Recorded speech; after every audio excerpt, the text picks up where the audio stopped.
Algunas escenas de este programa han sido representadas. Veremos qué hay allí. Bien, vamos. Rick, por aquí. Se busca a un asesino en serie que ataca a hombres jóvenes.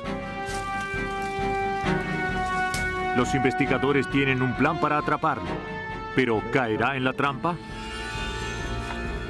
Al principio parecía la actuación de un ladrón, pero los detectives de Maryland sabían que el motivo era un asesinato.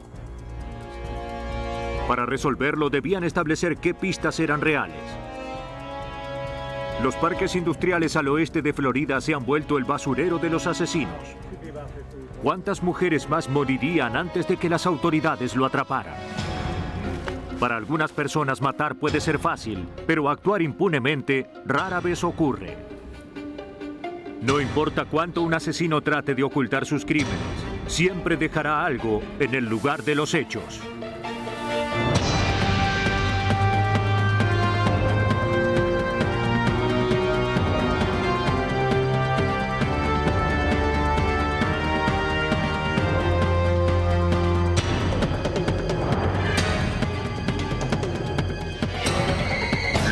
Nuevos detectives. Casos estudiados por la ciencia forense. Hoy presentamos En el lugar de los hechos. Condado de Charlotte, Florida, 17 de abril de 1996. Dos inspectores de la carretera del condado se toman un descanso para colocar trampas para cerdos en un popular pero apartado sendero. Dios. Encontraron los restos de la presa de alguien más. ¿Qué es esto? Un cráneo humano. Le informaron a la oficina del alguacil del condado de Charlotte. Dependía del equipo forense averiguar qué animales había en el bosque y a qué hora. Además de otros restos, buscaron ropa, un arma o cualquier otra cosa que podría ayudarlos a determinar la identidad de la víctima o cómo llegó a ese lugar. Todo lo que los investigadores encontraron fue una fibra rosada cerca del cráneo. Pero no se comparaba con lo que hallarían luego. A 50 metros de donde se encontró el cráneo, un investigador halló el relleno de una alfombra. Adentro estaba el cuerpo de un hombre. Pero no era el cuerpo que esperaban encontrar. Este tenía cabeza. Era la segunda víctima, más reciente que la primera, probablemente asesinada hacía pocos días. Menos comprometida por los elementos, esta segunda víctima proveía una segunda oportunidad para pistas útiles. Fibras de cuerda colgaban de un árbol cercano y diferentes tramos de cuerda se encontraron esparcidos por el bosque. Una diminuta muestra de pintura fue recogida del cuerpo. De acuerdo con Jim Myers, del Departamento de Policía de Florida, estas escenas del crimen son las más difíciles para resolver casos. Hay otro. No es como un crimen tradicional donde hay una casa o tarjetas de crédito, algo para descubrir quién es, asociando, revisando el vecindario y esa clase de cosas. No funciona así cuando solo se encuentra un cuerpo en el bosque. A unos metros del cráneo de la primera víctima, los investigadores encontraron lo que quedaba de su torso. Aunque el cuerpo estaba muy descompuesto, pudieron ver un inusual tatuaje en la espalda. Era la única esperanza de identificarlo. Las autoridades acudieron a la prensa por ayuda. Esa noche el noticiero televisó la foto de un tatuaje, esperando que alguien reconociera e identificara a la víctima. Alguien lo hizo. Una mujer llamó a la policía y dijo que se parecía al tatuaje que tenía su hermano, Kenny Smith, de 25 años. Le dijo a las autoridades que hacía tiempo que no sabía nada de él. Aunque él vivía la mayor parte del tiempo en las calles, recientemente había ido al dentista, quien dio a los investigadores los registros dentales actualizados. Con ellos confirmaron que los restos hallados en el bosque eran de Kenny Smith. Los investigadores aún tenían que identificar a la víctima encontrada dentro del relleno de una alfombra. Con la autopsia se determinó que el cuerpo era de un hombre blanco de unos 20 años. Nadie en el condado había denunciado la desaparición de alguien con tales características. El cuerpo fue aspirado para recoger fibras u otras pruebas que pudiera tener.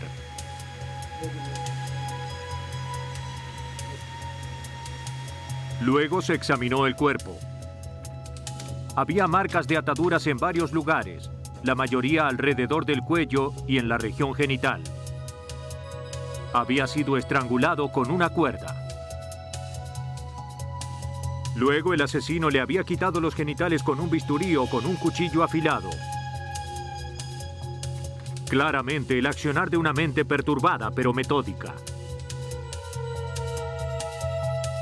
La víctima llevaba muerta aproximadamente un día y sus huellas dactilares aún podían leerse.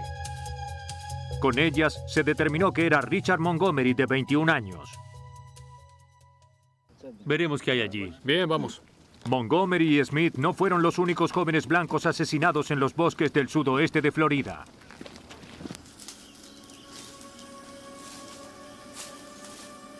¡Hey!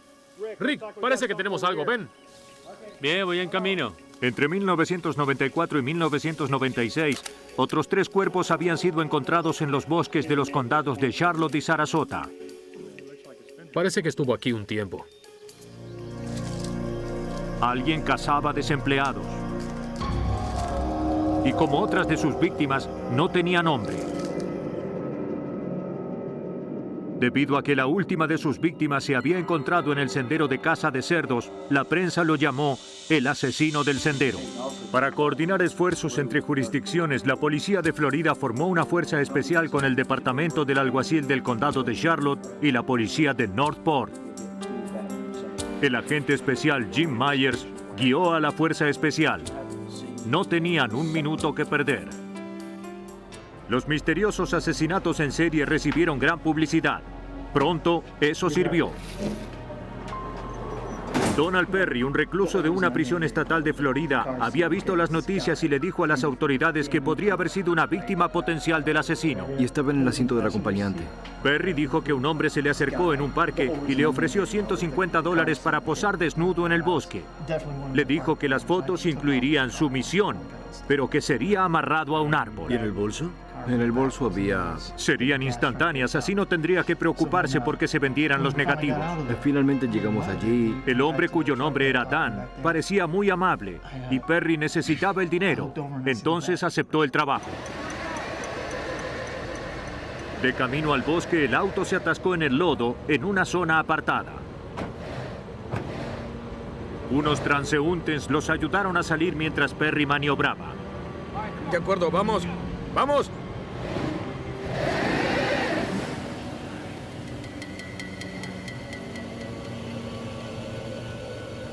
Fue entonces cuando Perry vio los accesorios que Dan había preparado para la sección fotográfica. Las cuerdas, un cuchillo y unos guantes que le hicieron temer por su vida. Tan pronto como liberaron el auto, Perry pisó el acelerador. Es el sujeto que vi en televisión. Horas más tarde fue arrestado por robarlo. Su argumento coincidía lo suficiente como para que los investigadores revisaran el informe del robo. Los investigadores descubrieron que la denuncia había sido hecha por un hombre llamado Daniel Conahan y su padre, el dueño del vehículo. Las fuerzas especiales tomaron la delantera y actuaron. Comenzaron a vigilar a Conahan. El enfermero registrado de 43 años vivía con sus padres en el condado de Charlotte. Su capacitación como enfermero recordaba la precisión clínica que usó el asesino para mutilar a una de las víctimas. La policía fotografió a Conahan hablando con desempleados y persiguiéndolos con su auto. No era un delito. Sin embargo, era sospechoso. Y para las fuerzas especiales, una oportunidad.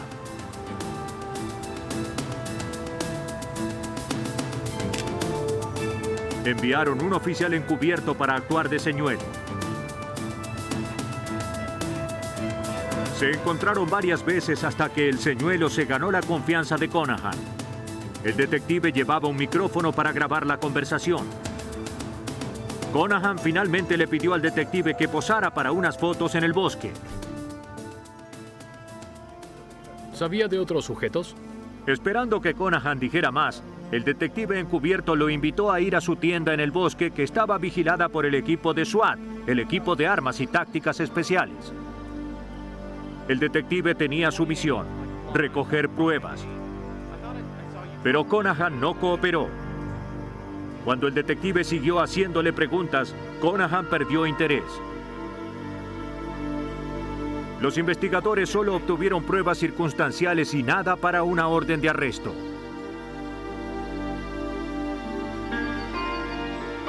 Si Daniel Conahan era un sádico asesino en serie, estaba libre para seguir acechando. La semana pasada, el 16. La policía de Florida buscaba a Daniel Conahan, presunto asesino en serie, pero no tenían pruebas concretas.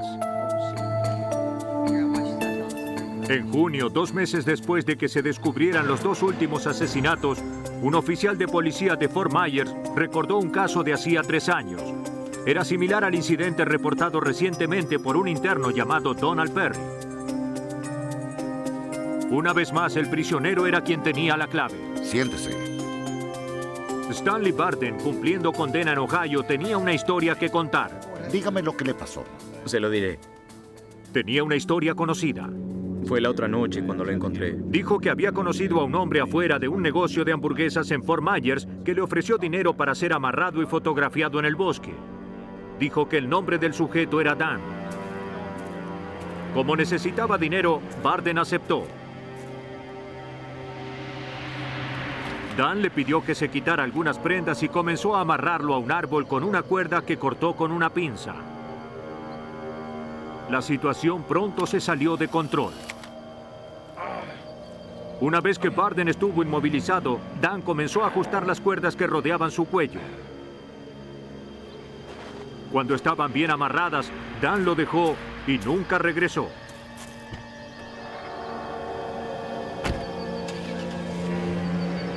Barden finalmente se desató. Pudo describir el automóvil de Dan y algo más importante aún fue que identificó a Dan Conahan en una serie fotográfica. Tenemos una orden para arrestarlo. Basándose en esto, los investigadores pudieron arrestar a Conahan por la agresión e intento de asesinato de Stanley Barden. Los investigadores estaban lejos de demostrar que Conahan era el asesino en serie que estaban buscando. Eso requería de pruebas más tangibles. Consiguieron una orden para registrar la casa que compartía con sus padres. Los peritos forenses recogieron fibras de las alfombras, ropa de cama y muebles. Cada muestra fue empacada, etiquetada y enviada al laboratorio para ser analizada. El automóvil de Conahan fue registrado. Además de una variedad de alfombras y fibras del tapizado, los técnicos también recogieron un trozo de pintura de la parte exterior del automóvil. Debían compararlo con el hallado en el cuerpo de Richard Montgomery, uno de los 2 jóvenes encontrados en el Sendero de los Cerdos. Aquí hay algo. Esperando encontrar más pruebas incriminatorias contra el sospechoso, los investigadores estudiaron los registros de las tarjetas de crédito de los últimos 3 años. Para los investigadores, los objetos de las declaraciones sugerían que Conahan almacenaba un juego de implementos para asesinar. El 16 de abril encontramos, justo antes que el señor Montgomery desapareciera, algunos de los objetos, una pinza, una cuerda, un cuchillo, y creo que esa mañana había comprado una lona impermeable. Los objetos habían sido comprados en una tienda calle abajo de donde Richard Montgomery vivía. Mientras se estudiaban los registros de las tarjetas de crédito, las fibras y las muestras de pintura se analizaban en el laboratorio del Departamento de Policía de Florida. Varias fibras recogidas de la casa de Conahan coincidían con las fibras recogidas en la escena del crimen. Luego, la pintura del auto de Conahan fue analizada para determinar si coincidían con el trozo encontrado en una de las víctimas. Un pequeño trozo de pintura puede esconder mucha información. Primero se determina cuántas capas de pintura tiene, sus colores y su grosor. Ambas muestras, la del auto y la de la escena del crimen, tenían 4 capas de pintura del mismo color y grosor. La científica Jan Taylor debía determinar si las 2 muestras coincidían químicamente. Para poder hacer el examen microquímico, tomo 2 muestras de cada capa de pintura y les aplico un agente solvente o un reactivo para ver si la pintura reacciona al solvente o al reactivo. Hago esto con la pintura en cuestión recogida de la víctima y con las muestras de pintura extraídas del vehículo. Haciendo esto, logré determinar que las pinturas eran exactamente iguales en este paso de mi investigación. Eso ponía a los detectives un paso más cerca para hacer un caso contra Conahan, pero no lo suficientemente cerca. Taylor tenía más trabajo que hacer. Utilizó radiación infrarroja para analizar las sustancias químicas de las muestras de pintura. Luego, un microscopio de electrones reveló los pigmentos. En un proceso llamado análisis de rayos X de energía dispersiva, las muestras fueron bombardeadas por los rayos X, causando la liberación de sus electrones. Estos electrones revelaron los elementos de los que estaba hecha la pintura. En todas las pruebas, la pintura coincidía. Los rastros de pintura hallados en el cuerpo de Richard Montgomery provenían del auto de Daniel Conahan. La ciencia tenía un caso contra Conahan. De acuerdo con las pruebas, Conahan llevó a Richard Montgomery al bosque para una falsa sesión fotográfica. Una vez que tuvo a Montgomery donde quería, Conahan lo torturó y lo mató. El jurado deliberó solo unos 20 minutos antes de sentenciar a muerte al asesino del Sendero de los Cerdos. A 110 kilómetros de Baltimore, Hagerstown, Maryland, es una comunidad estadounidense típica y un buen lugar para criar hijos. Un lugar donde algunos no creen necesario cerrar sus puertas. Al menos la mayor parte del tiempo. El día de San Valentín de 1995, los hijos mellizos de Debra y Tim Massey llegaron de la escuela y se encontraron con la puerta trabada. Eso era inusual. Debra siempre estaba en casa para recibir a sus hijos de 8 años. Ellos fueron al garage detrás de la casa donde su padre Tim Massey tenía un negocio de remolques. ¿Oh, no está en casa? Su padre no estaba, así que le preguntaron a un empleado, Daryl Moser, si había visto a su madre. Llevó a los niños hacia la casa e intentó golpeando, pero no obtuvo respuesta. ¿Debra? La ventana rota lo preocupó. Vayamos a la casa de la abuela. Bien, ¿cómo están? Tim Massey había salido para realizar un trabajo, así que Moser llevó a los niños con su abuela que vivía cerca. No pude entrar en la casa. Ella llamó a la casa de Debra. No contestaba. Tal vez sea mejor que vayas, Daryl. Gracias. De acuerdo. Presintiendo que algo andaba mal, Daryl Moser regresó a la casa y entró, y allí encontró a Debra Massey desfallecida sobre el suelo de la sala. No respiraba. Llamó a la policía. Policía de Hagerstown. Dijo que parecía que alguien había irrumpido, pero las puertas aún estaban trabadas. El detective George Brandt de la policía de Hagerstown cuestionó la escena. Nos dijeron que las puertas estaban cerradas, la puerta principal y la puerta trasera de la casa, y pensamos que era extraño. Es extraño que alguien entre, mate a alguien y al dejar la residencia trabe las puertas. Debra Massey siempre dejaba las puertas abiertas para que sus hijos pudieran entrar al regresar de la escuela. Las puertas trabadas fueron la primera de varias pistas extrañas que descubrieron los investigadores. La próxima pista estaba pegada en el televisor donde el científico forense Jeff Kercheval encontró una extraña nota. Decía, tu esposo es el próximo. Necesito dinero. Tenemos una persona que le escribe una nota a un muerto a una persona que acaba de matar. Tendría más sentido si le hubiera escrito la nota al esposo diciendo, tú eres el próximo, y escrito su nombre, por ejemplo, Tim. Tim, tú eres el próximo. Necesito dinero. Pero quien sea que escribiera la extraña nota aparentemente no necesitaba dinero con urgencia. Desordenó la casa, pero no se llevó ni joyas ni efectivo. El torpe ladrón se parecía más a un asesino encubierto. Los investigadores de Maryland en la escena del asesinato primero creyeron que se trataba de un robo.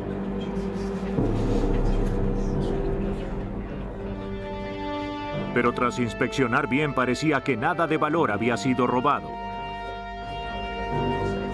Junto con muestras de fibras, recogieron fragmentos del vidrio roto de la ventana. La colilla de un cigarrillo fue recogida de un bote de residuos. Registramos toda la casa. La señora Massey no fumaba.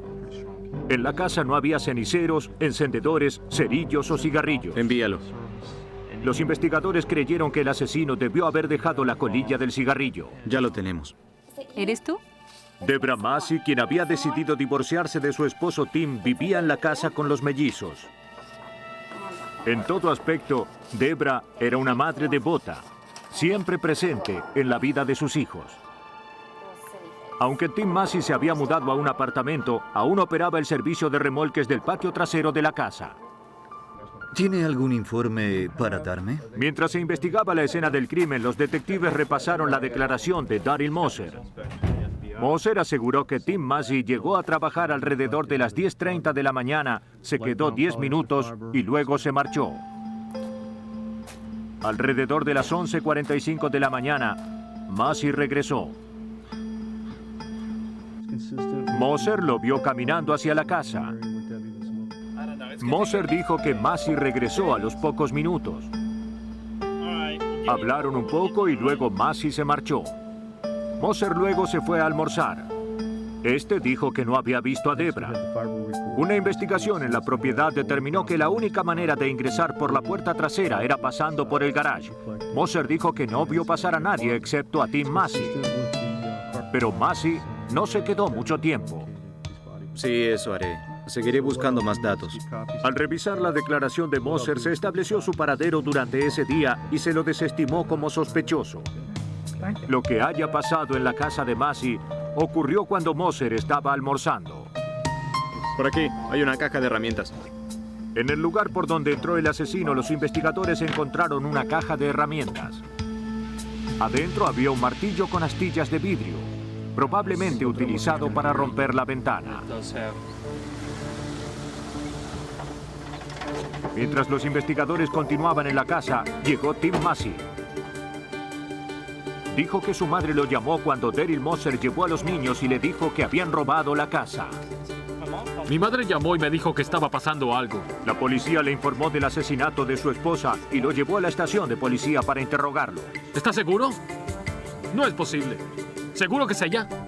Lamento mucho lo que pasó. Como un esposo pasando por un divorcio difícil, Tim fue automáticamente un sospechoso, especialmente porque lo habían visto esa mañana en la casa. Él cooperó completamente con la policía. Entrégueselo al oficial. Entregó lo que tenía en los bolsillos, incluyendo unos bolígrafos. Entregó sus prendas para el análisis forense. Era un procedimiento habitual para probar que alguien era inocente. Tim Massey reconoció que la pareja tenía una relación turbulenta. ¡Quiero hablar contigo! ¡Espera! Debra había iniciado el divorcio hacía 2 semanas y también había solicitado una orden para protegerla contra Tim. De acuerdo, me voy. Él y sus empleados no podían ir a la casa. Las 7 en punto. ¿Y a qué hora fue a lo de Bob? A las 7. Massey dijo que esa mañana había estado en el garage. Fue a ver a uno de los mellizos que había estado enfermo.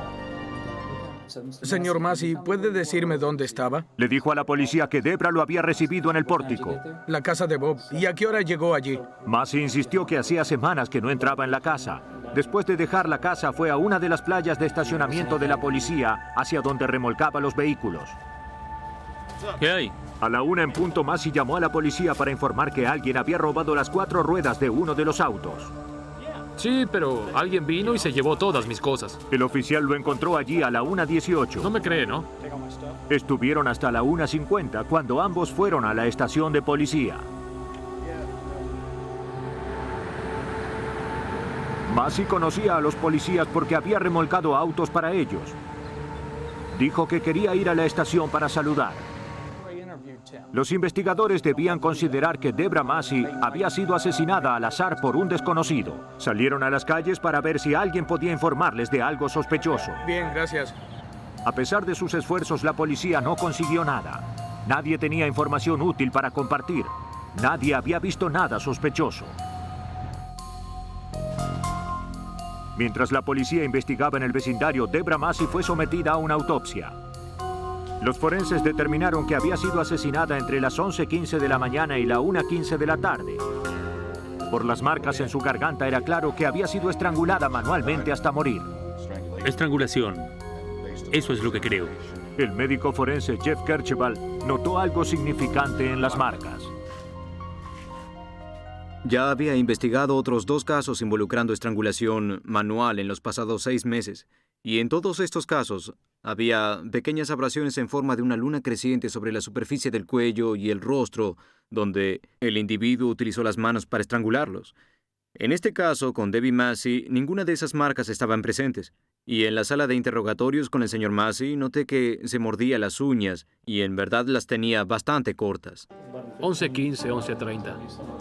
Pero morderse las uñas no es un delito y no probaría que Tim Massey era el asesino. Señor Massey, ¿puede pararse?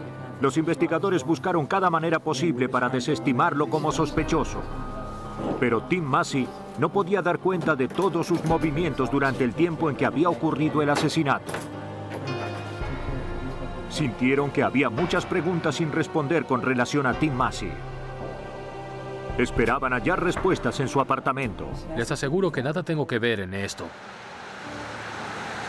Los investigadores creyeron que Tim Massey podía saber más sobre el asesinato de su esposa de lo que decía. Dio su consentimiento para revisar su apartamento.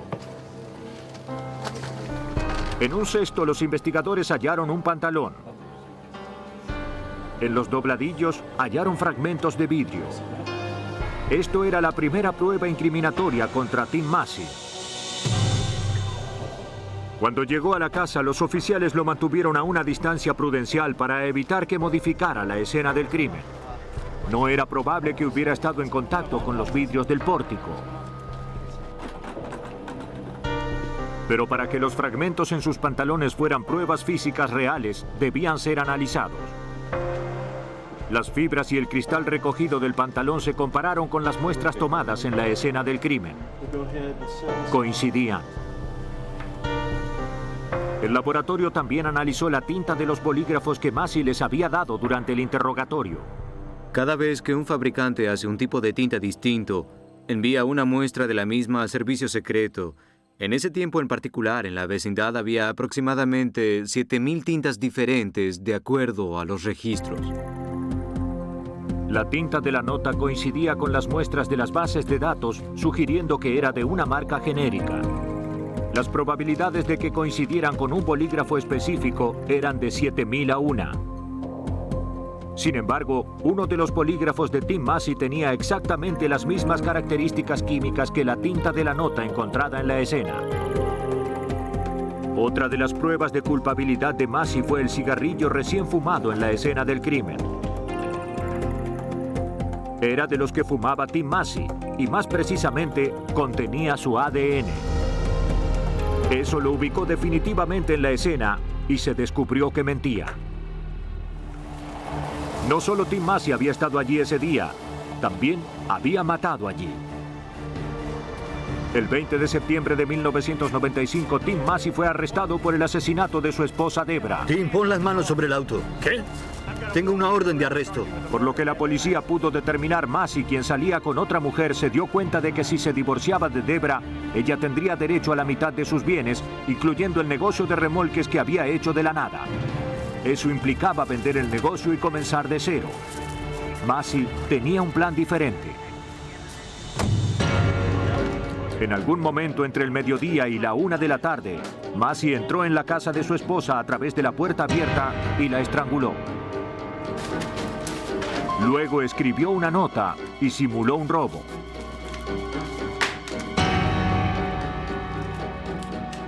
Sabía que sus hijos vendrían de la escuela y no quiso que encontraran el cuerpo de su madre, entonces trabó la puerta mientras salía.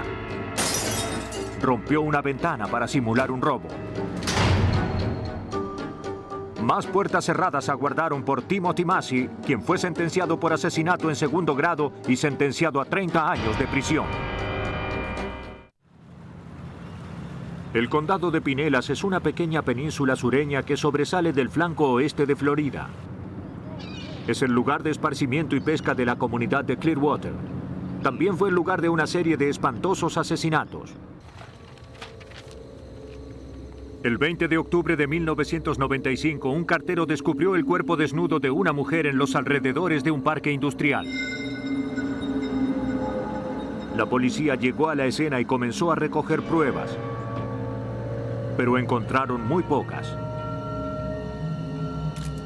La ropa y objetos personales de la víctima no estaban, y aunque las marcas en las muñecas y tobillos sugerían que en algún momento había sido atada, no se encontró ninguna cuerda.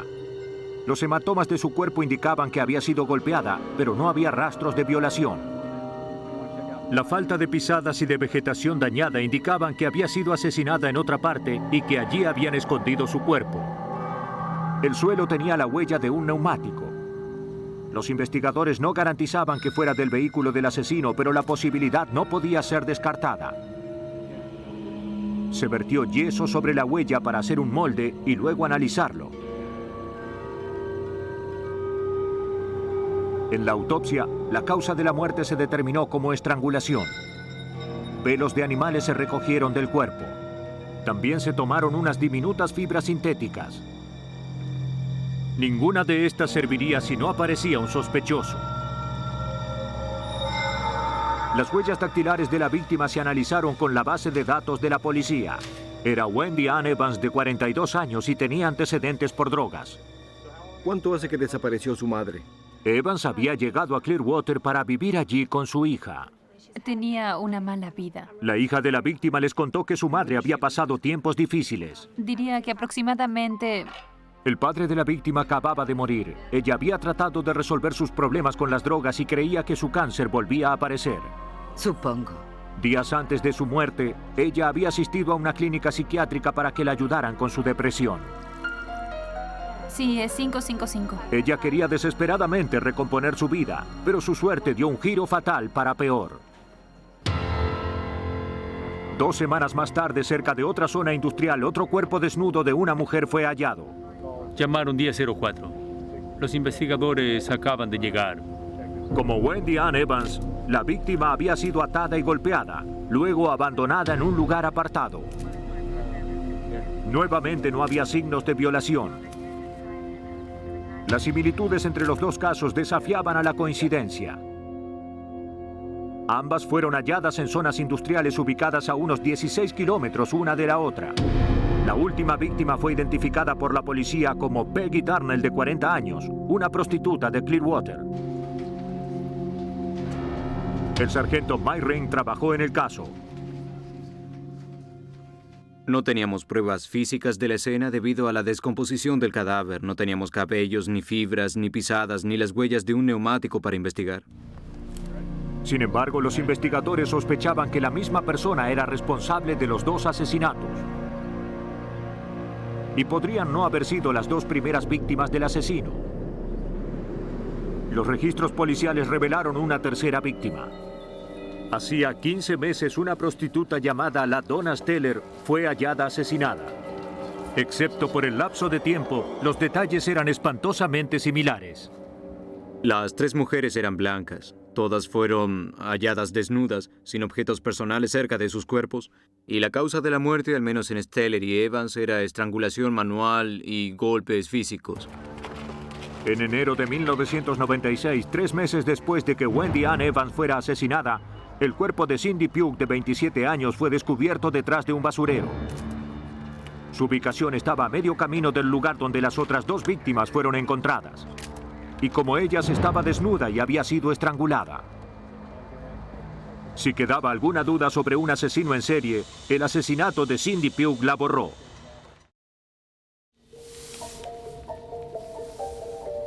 Las sábanas que usaron las autoridades para envolver a las víctimas fueron enviadas al laboratorio del Departamento de Policía de Florida en Tampa Bay. Allí fueron cepilladas cuidadosamente. Todo lo que había en ellas se colocó sobre un papel esterilizado llamado pliegue de restos.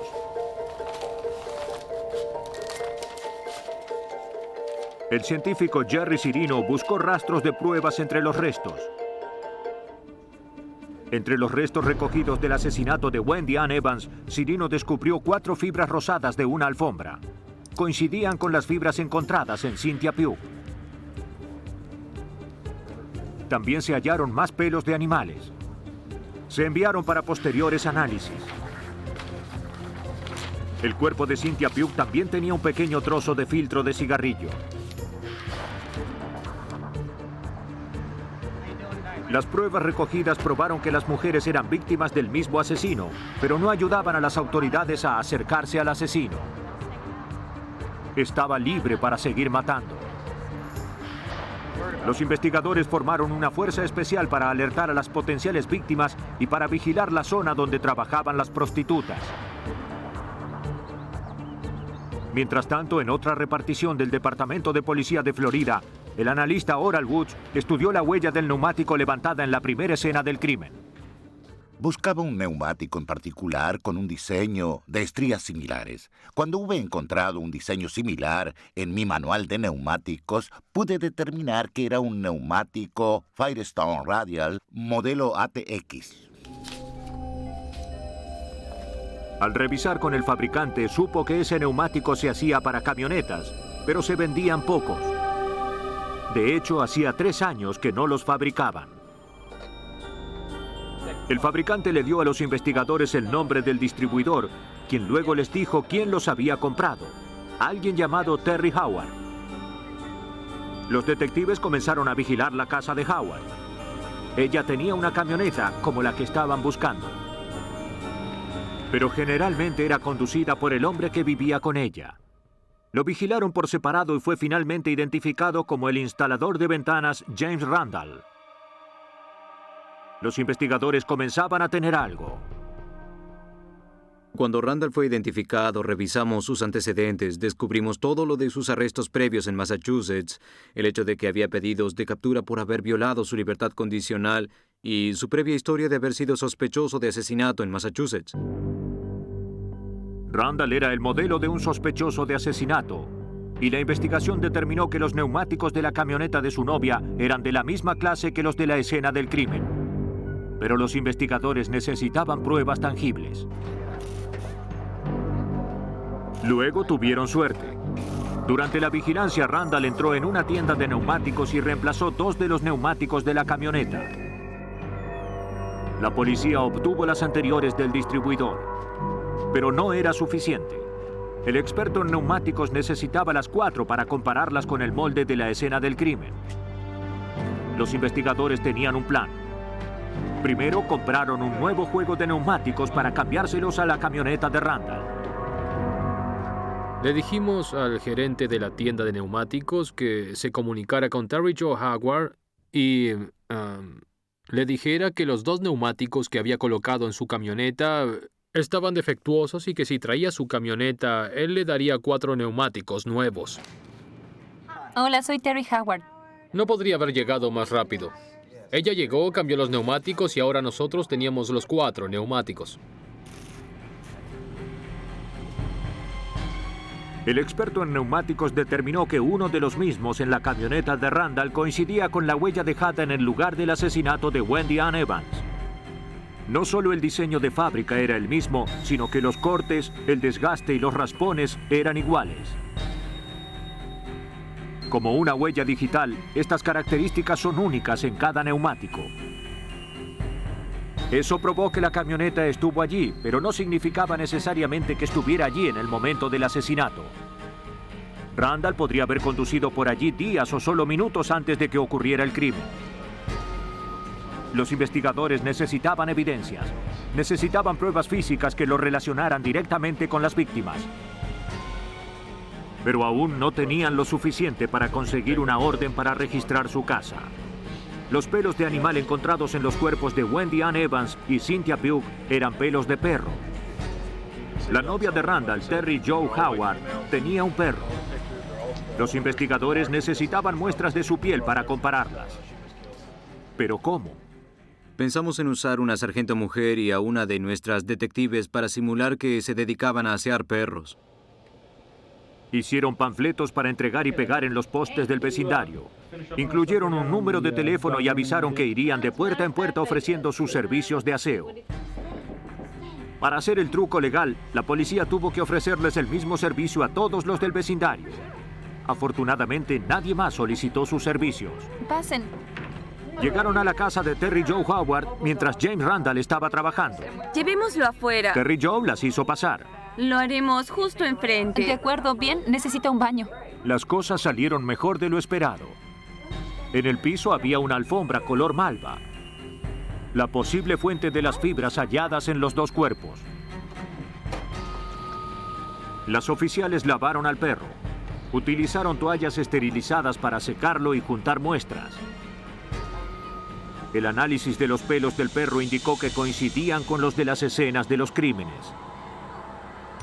Ahora los detectives tenían los neumáticos y el pelo del perro para relacionar a James Randall con los asesinatos. Recibí una llamada de Peter McDonald. Pero los investigadores no creían tener motivos para un arresto. Los 4 neumáticos del vehículo.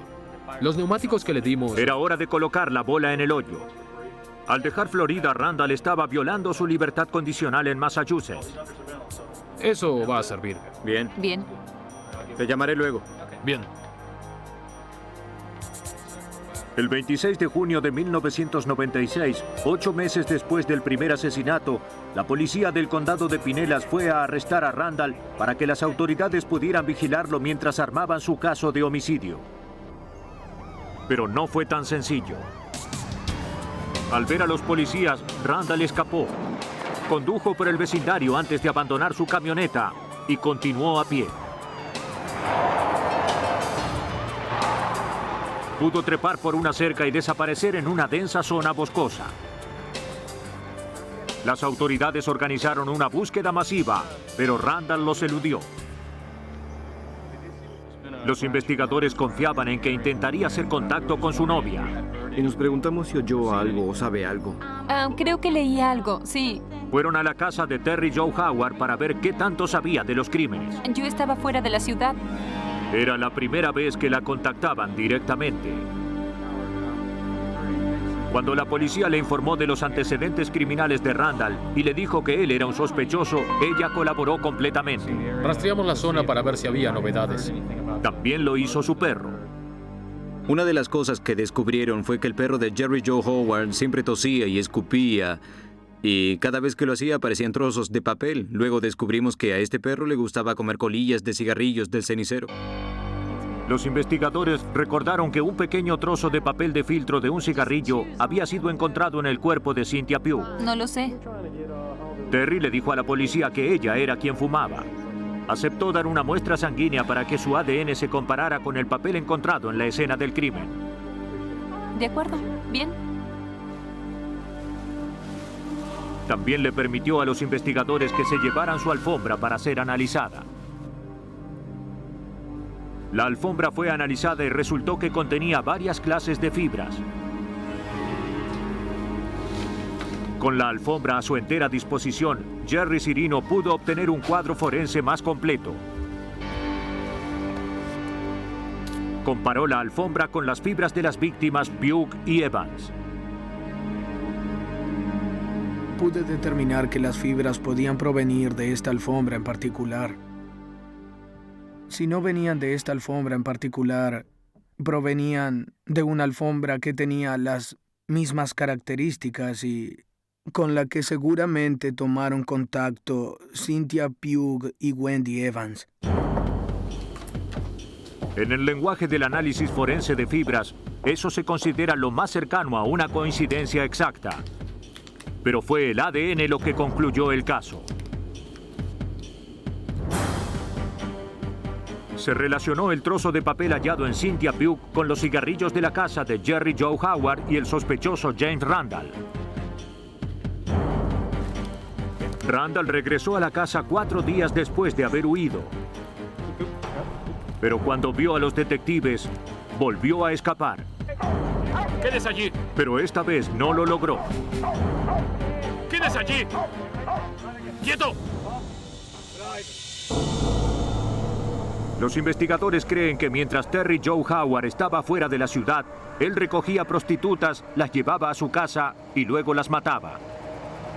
Pero Randall era cuidadoso. Excepto por el trozo de papel de cigarrillo, no dejó ADN en sus víctimas. No tenía que hacerlo. En abril de 1997, basándose en pruebas forenses, James Randall fue acusado de asesinato en segundo grado por la muerte de Wendy Ann Evans y Cynthia Pugh. Le dieron 2 cadenas perpetuas. Algunos asesinos escogen un lugar remoto, otros manipulan un lugar para ocultar su presencia, y algunos se esfuerzan mucho para no dejar rastros. Al final no importa. Si el asesino estuvo allí, los forenses encontrarán algo que haya dejado en el lugar de los hechos.